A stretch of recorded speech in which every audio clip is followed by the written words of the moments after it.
नमस्कार, जय माता रानी की। आज हम लेकर आए हैं गणेश भगवान करवा चौथ की कथा। एक अंधी बुढ़िया थी जिसका एक लड़का और बहू थे। वह बहुत ही गरीब थी। वह अंधी बुढ़िया माई नित्य प्रति गणेश जी की पूजा और चौथ माता का व्रत करती थी। बुढ़िया माई की पूजा से प्रसन्न होकर एक दिन गणेश जी भगवान ने उसे दर्शन दिए और बोले कि बुढ़िया माई, तू रोज निस्वार्थ भाव से मेरी पूजा करती है, तो तू जो चाहे सो मांग ले। बुढ़िया माई बोली, हे विघ्नहर्ता गणेश जी भगवान, मुझे तो मांगना ही नहीं आता, क्या मांगूं। तब गणेश जी भगवान बोले कि माई, मैं कल आऊँगा, तू अपने बेटे और बहू से पूछकर मांग ले। तब बुढ़िया माँ ने अपने बेटे और बहू से पूछा तो बेटा बोला कि माँ, धन मांग ले, और बहू से पूछा तो बहू बोले, माँ जी, पोता मांग लो। बुढ़िया ने सोचा कि बेटा और बहू तो अपने अपने मतलब की बात कह रहे हैं।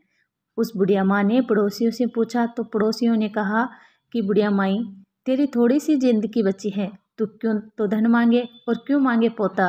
तू केवल अपने आंखों की रोशनी मांग ले, जिससे तेरा जीवन सुख से व्यतीत हो जाए। उस बुढ़िया माई ने बेटे बहू पड़ोसियों की बात सुनकर घर में जाकर सोचा, जिसे बेटा बहू भी खुश हो जाए और मेरा भी भला हो, वह भी मांग लूँ। जब दूसरे दिन गणेश जी भगवान आए और बोले, बुढ़िया माई, कुछ मांग ले। गणेश जी भगवान के वचन सुनकर बुढ़िया माँ बोली, हे विघ्नहर्ता, अन्न देवो, धन देवो, निरोगी काया देवो, अमर सुहाग देवो, दीदा घोड़ा देवो, सोने के कटोरे में पोते को दूध पीता देखूं, अमर सुहाग देवो और समस्त परिवार को सुख देवो, आपके श्री चरणों में मुझे स्थान देवो। बुढ़िया की बात सुनकर गणेश जी बोले, बुढ़िया माँ, तूने तो मुझे ठग लिया और कहती है कि मुझे मांगना ही नहीं आता। जो कुछ तूने मांग लिया वह सभी तुझे मिलेगा। यूं कहकर गणेश जी भगवान अंतर्ध्यान हो गए।